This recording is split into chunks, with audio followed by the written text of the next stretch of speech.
The space station called Velarith was old and massive and full of life from 100 different worlds.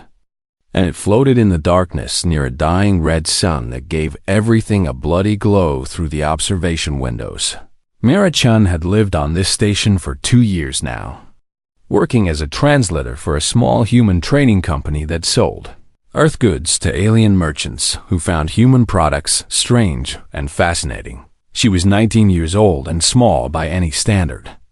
Standing only 5 feet and 4 inches tall with black hair, she kept tied back and dark eyes that watched everything but revealed nothing. The aliens on Velarith came in all shapes and sizes.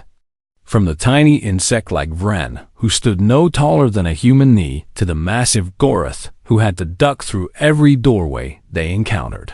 But the most feared species on the station were the Kethvari, and everyone knew to stay out of their way. When they walked through the market halls, the Kethvari stood 8 feet tall, with hard shells covering their bodies, like armor made of bone. And they had 4 arms and heads shaped like something between a mantis and a nightmare. Their empire had conquered dozens of worlds, and just 3 months ago, they had taken 3 human colony planets in a war that lasted only 6 weeks. Humans had become a joke to them after that easy victory. And the Kethvari, warriors who visited Velarith, made sure everyone knew how little they thought of the small, soft creatures from Earth. They called humans the whispering species because humans spoke so quietly. Compared to the booming voices of Kethvari warriors, Mira heard the insults every day as she walked to work. But she never responded, and she never raised her voice, and she simply kept walking with her eyes forward and her expression calm. On the day everything changed, Mira was buying fruit from a Goroth merchant in the central market square when she heard a child crying. Somewhere in the crowd, the sound cut through the noise of 1,000 conversations and made her stop mid-sentence and turn her head to listen. She excused herself from the merchant and began walking toward the sound, moving through the crowd of aliens who towered over her on every side. The crying grew louder as she approached the fountain at the center of the square. And when she pushed through the last ring of onlookers, she saw what was happening. A human boy no older than 7 years stood surrounded by 4 Kethvari warriors, and one of them was poking the child with a clawed finger while the others clicked their mandibles in what passed for laughter among their kind. The boy's mother stood helpless at the edge of the circle, held back by a 5th warrior who seemed to find her desperation amusing. The leader of the group wore the golden markings of nobility on his shell, and Myra recognized him as the son of a powerful Kethvari commander stationed on the station. His name was Kethros the Younger, and he was known for his cruelty and his temper and his belief that lesser species existed only for his entertainment station security. Officers stood nearby, but they did nothing because everyone knew that interfering with Kethvari nobility meant death, or worse. The crowd watched in silence, too afraid to help. Too ashamed to leave, Myra walked forward into the circle. She did not run, and she did not push, and she simply walked with steady steps until she stood between the crying child and the Kethvari noble. Kethros stopped laughing and looked down at her with eyes like polished black stones. "What is this?" he asked his companions in a voice that echoed across the silent square. "Another whispering creature comes to entertain us?" His warriors clicked their approval and spread out to surround Mira and the child. Mira did not look at the warriors, and she did not step back, and she simply looked up at the noble with those dark, quiet eyes and spoke in a voice so soft that everyone had to strain to hear her. "Please let him go." The silence that followed lasted only a heartbeat before the Kethvari exploded into laughter that sounded like rocks grinding together. Kethros leaned down until his face was close to hers, and his breath washed over her, smelling of meat and something sour. "Or what, little whisper?" he asked with amusement dripping from every word. "What will you do if I don't?" Mira said nothing. The noble's eyes narrowed at her silence, and his forearms twitched with irritation. I asked you a question. Creature! Still Mira said nothing, and her silence seemed to anger him more than any insult could have. Kethros straightened to his full height and reached down with his primary arm, his clawed hand moving toward her throat. What happened next was captured by 17 different security cameras from 17 different angles, and the footage would be studied by military analysts across a dozen star systems for years to come. Mira moved not backward as everyone expected, but forward and to the side in a motion so fast that the cameras could barely track it. Her small hand caught the noble's reaching arm and twisted in a way that used his own momentum against him, and the sound of his elbow joint breaking echoed across the square like a gunshot. Before Kethros could scream, Mira had already released him and spun toward the nearest warrior who was reaching for her. With all four arms, she ducked under his grasp and drove her knee into a spot on his inner thigh where the shell plates met, and he collapsed with a shriek of pain as something vital gave way beneath the impact. The third warrior swung at her with a massive fist that could have crushed her skull, but she was no longer where his fist was heading, and instead she was behind him with her fingers pressed against a cluster of nerve points at the base of his neck. He dropped like a puppet with cut strings. 4 seconds had passed since Kethros reached for her throat. 3 HFY warriors lay broken on the ground. One of them, a noble of the Empire, and Mira Chun stood among them with steady breathing and an expression as calm as still water. She turned and knelt beside the crying boy and spoke to him in that same soft voice that had never once risen above a whisper. It's okay now. You're safe. She picked him up and carried him to his mother and placed him gently in the woman's trembling arms. Take him home, Mira said. He's had a hard day. Then she turned and walked away through the crowd that parted before her like water around a stone. And not one person tried to stop her, and not one HFY dared to follow the noble's screams of rage echoed behind her butt.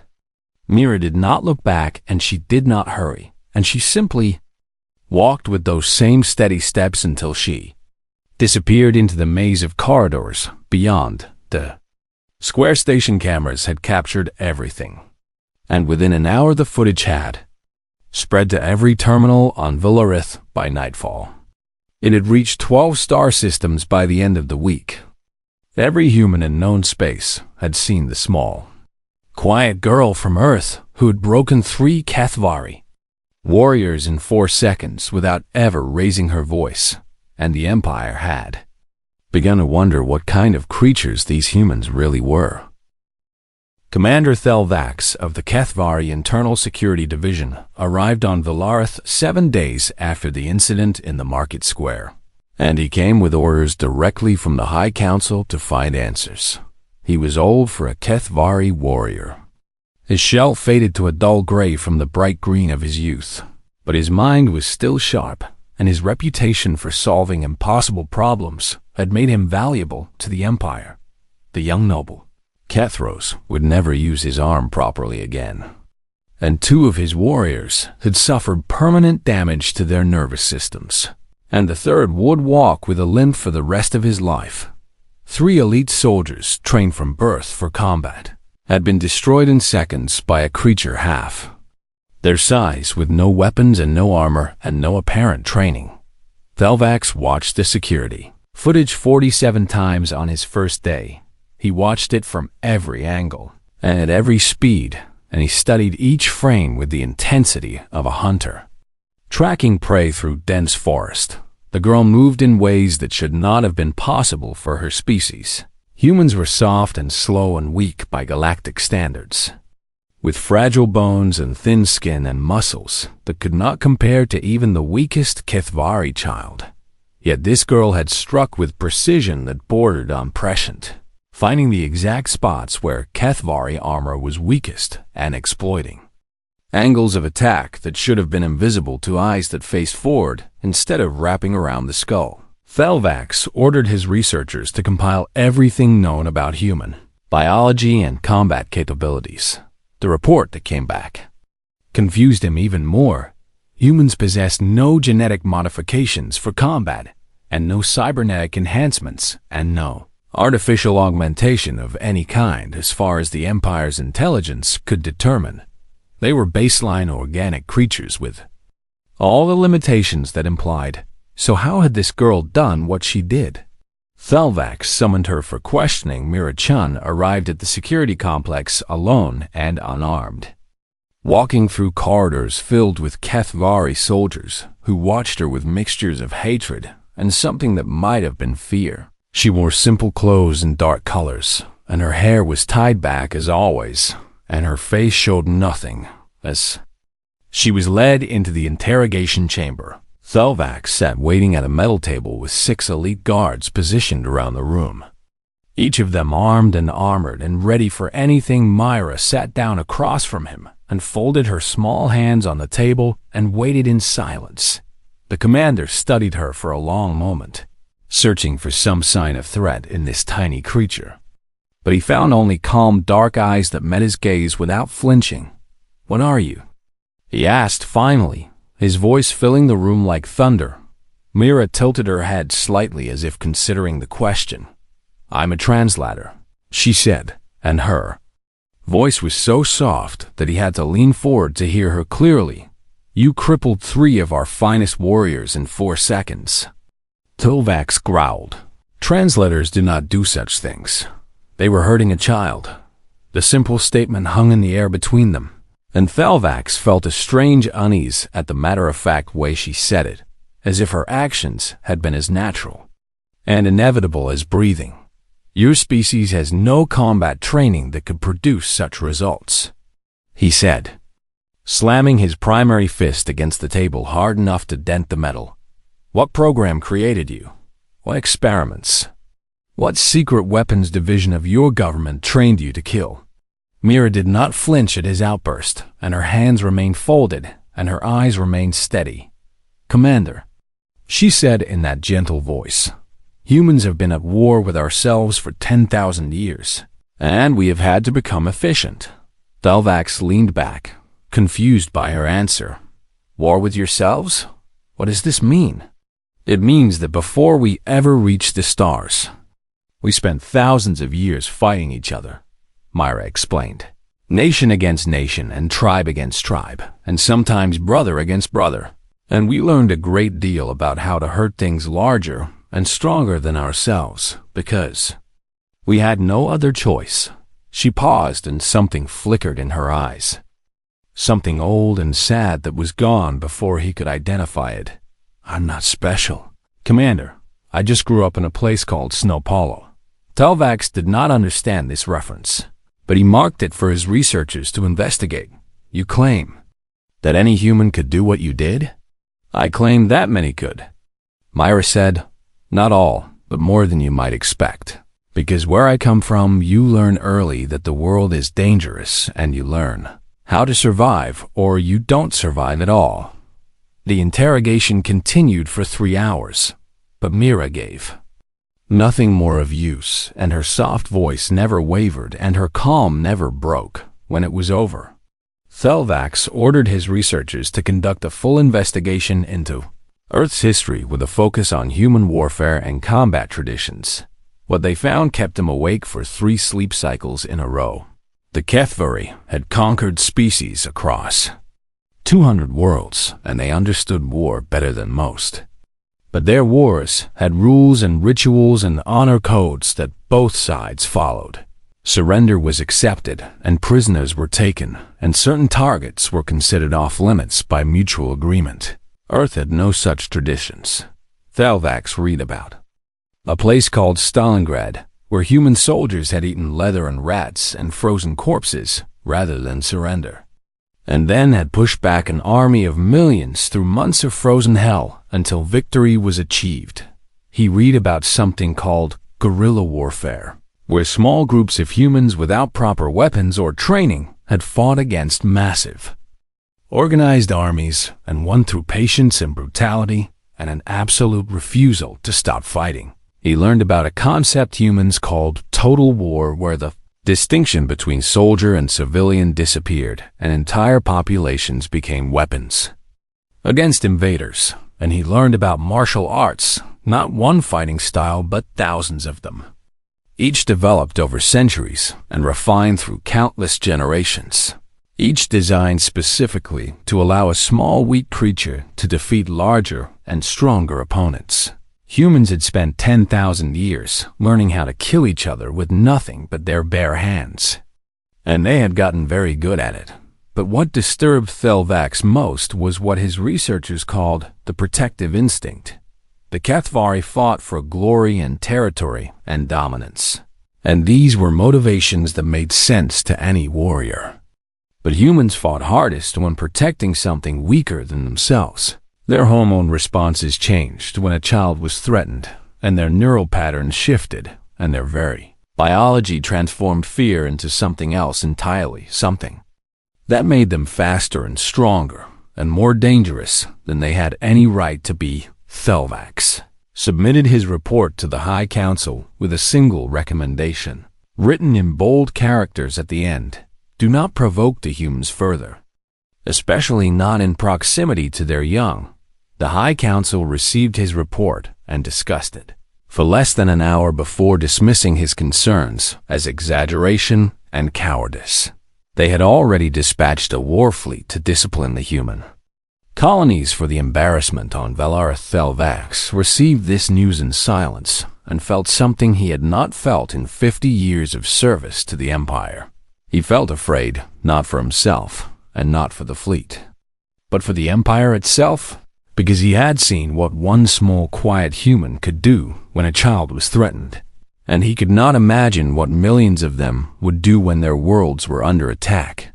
He tried to send a warning to the fleet commander, but his message was intercepted and deleted by the High Council's communication officers. The fleet jumped to faster than light speed 3 days later, heading for a human agricultural colony called New Helsinki, and Thelvax could only watch and wait and hope that he was wrong about everything.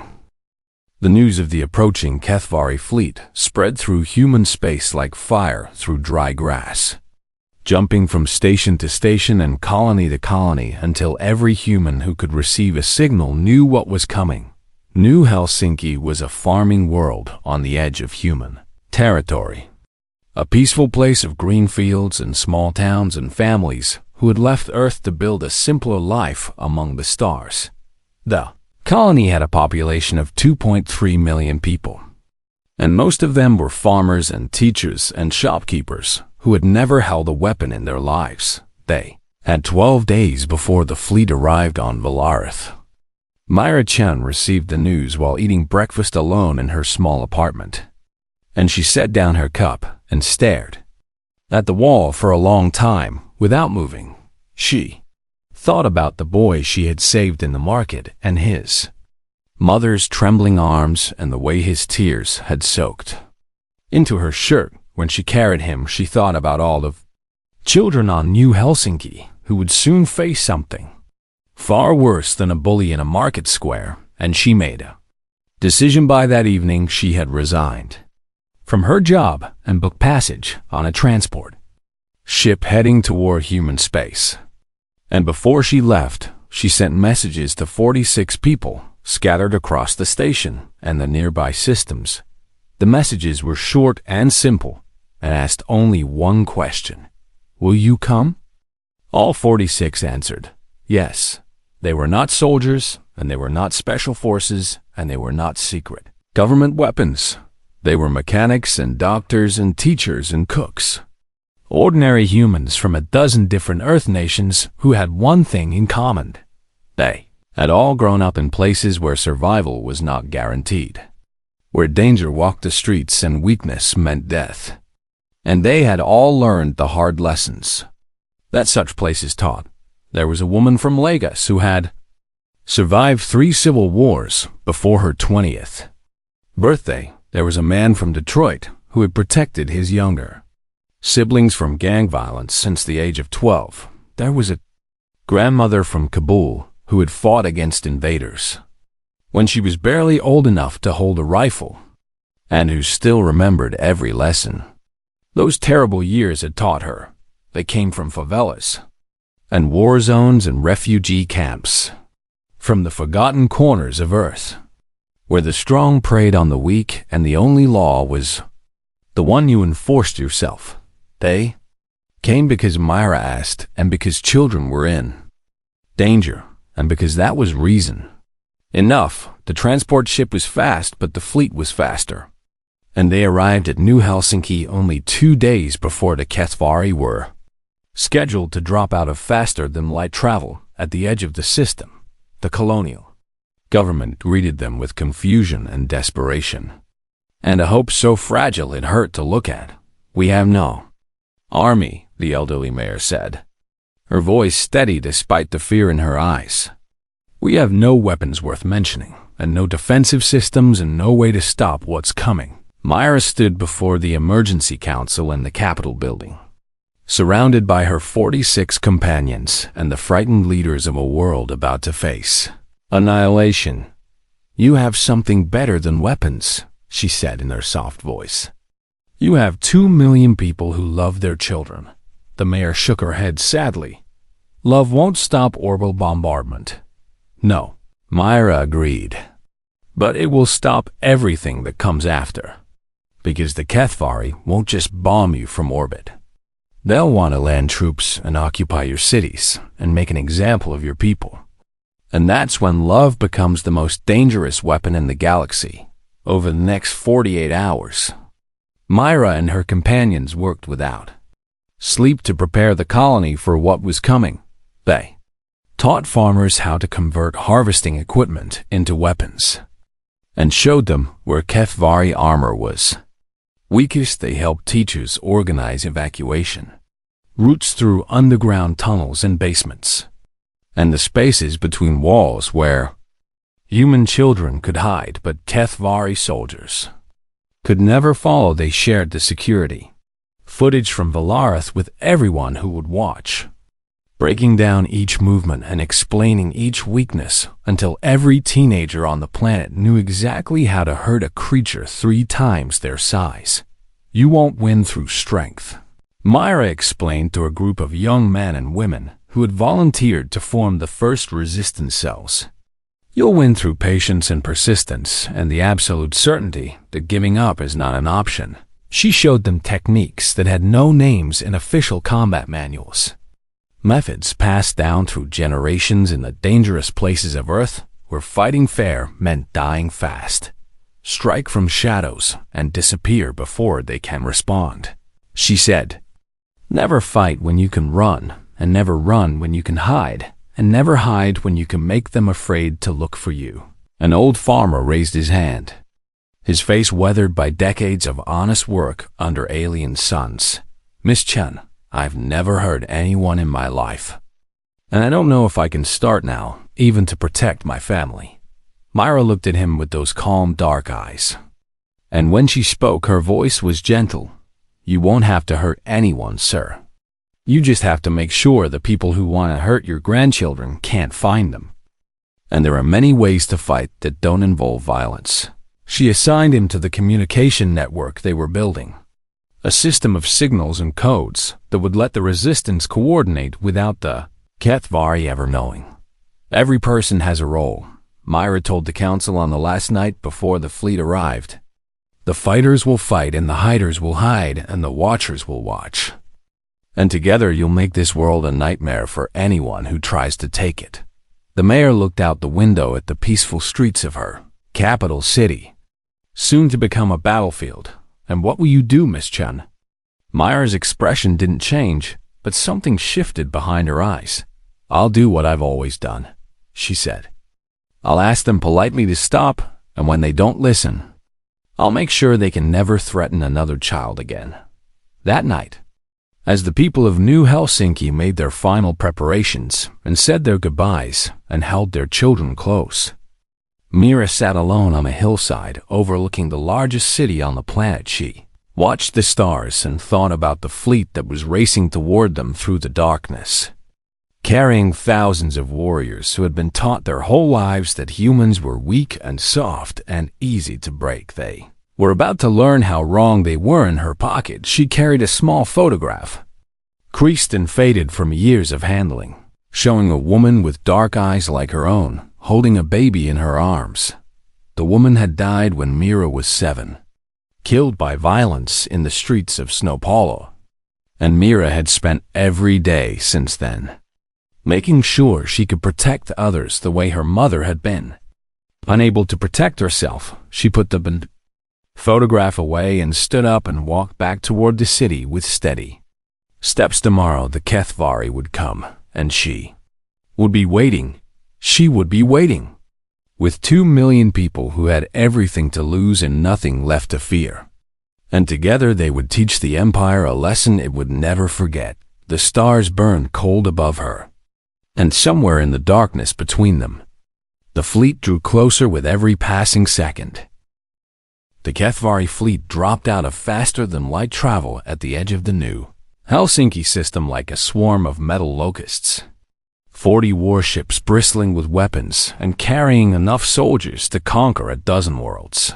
Admiral Kethros the Elder commanded from the bridge of his flagship, a massive dreadnought called the Hammer of Empire that had never lost a battle in 300 years of service. He was the father of the noble who had been humiliated on Valaris, and he had come not just to conquer, but to punish. His fleet moved toward the planet with terrible patience, taking 2 full days to cross the system while broadcasting warnings and ultimatums that echoed through every receiver on the surface: surrender unconditionally and submit to occupation. The Admiral's voice boomed across the planet. Resistance will be met with complete destruction of your settlements and the execution of your leaders as war criminals. The response came from the colonial mayor, her voice calm and measured despite everything. We decline. Admiral Kethros smiled when he heard those words, because he had hoped the humans would be foolish enough to fight, and now he could make an example of them that would echo through history. He ordered the bombardment to begin. Orbital strikes hit military installations and power plants and communication towers, turning them into craters of molten glass in seconds. But the strikes were precise and limited, because the Admiral wanted the colony intact enough to occupy, and he wanted prisoners alive enough to suffer when the bombardment ended. The dropships descended. 10,000 HFY warriors fell from the sky in armored transports, landing in the fields outside the major cities and forming up in perfect ranks before marching toward their objectives. They expected terrified civilians, cowering in basements and empty streets, and white flags of surrender hanging from every window. They found something else entirely. The first wave of soldiers entered the capital city through the main gates and advanced down the Central Avenue in tight formation, their weapons ready and their confidence unshaken. They made it 3 blocks before the buildings began to fight back. Farming equipment modified into weapons rained debris from rooftops and collapsed walls at critical moments. Traps hidden in doorways and under streets caught soldiers in explosions of flame and shrapnel, and from the shadows came humans, striking fast and vanishing faster, targeting joints and nerve clusters with the precision of surgeons performing deadly operations. A squad leader reported contact with enemy forces, and then his signal cut out mid-sentence. A platoon entered a warehouse and never emerged. An entire company disappeared into the underground tunnels beneath the city, and the screams that echoed up through the vents convinced the next company not to follow. The HFY had trained for war their entire lives, but this was not war as they understood it. This was something older and crueler, something humans had perfected over millennia of fighting in cities and jungles and mountains against enemies who should have crushed them. This was the warfare of the weak against the strong, and it was terrifying in ways the HFY had never imagined. 6 hours after the ground assault began, it stalled completely. The soldiers who had entered the cities were dead or scattered or huddled in defensive positions waiting for reinforcements that couldn't reach them. The soldiers still in the fields found themselves under constant harassment from farmers who knew the land like they knew their own.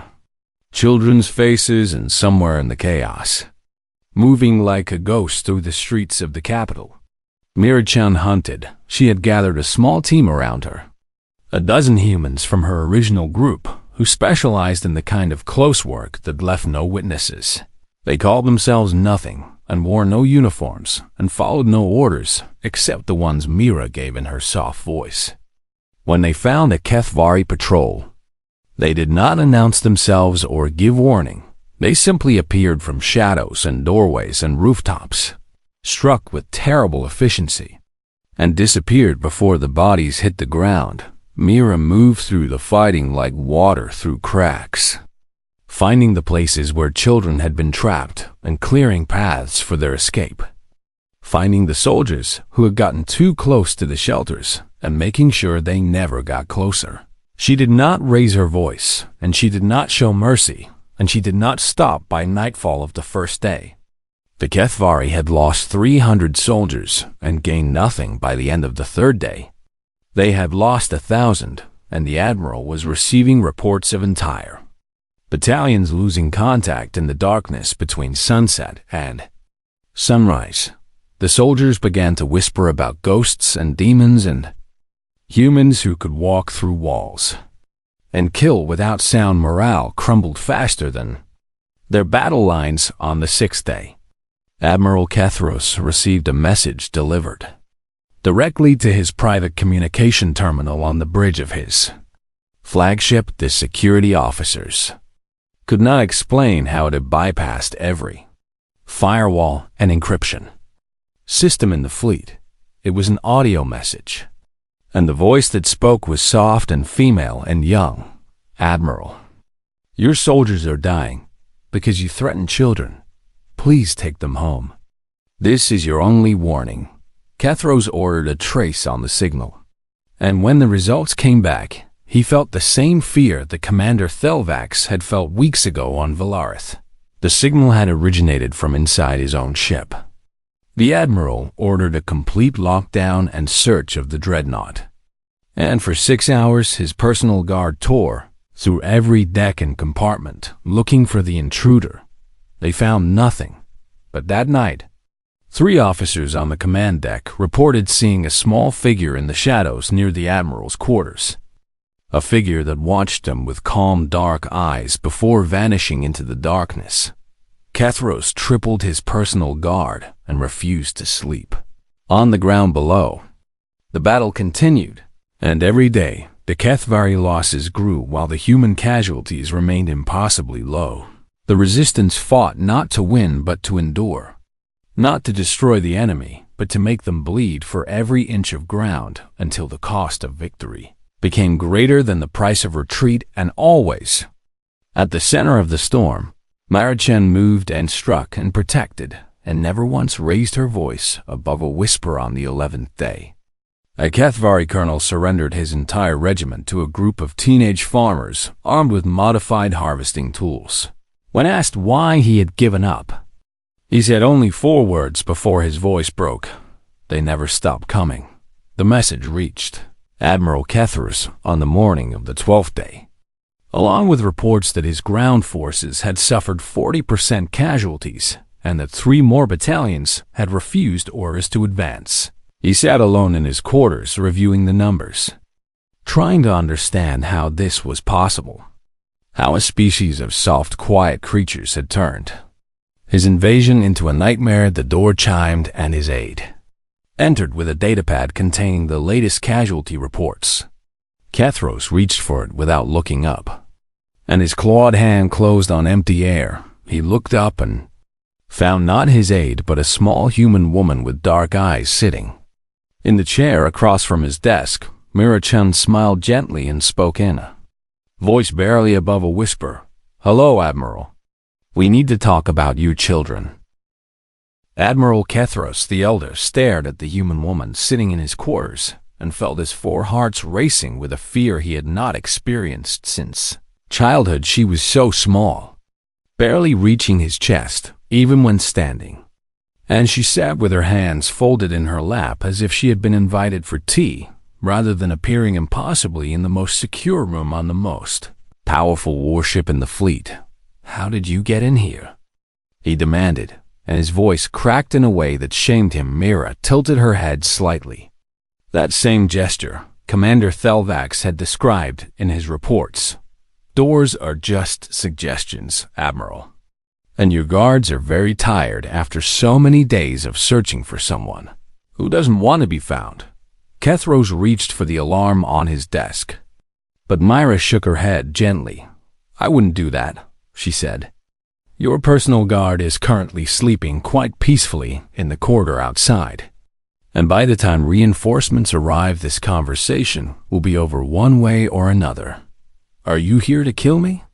The question hung in the air between them, and Mira considered it with the same calm expression she had worn in the interrogation. "Room on Valurith. It depends entirely on you.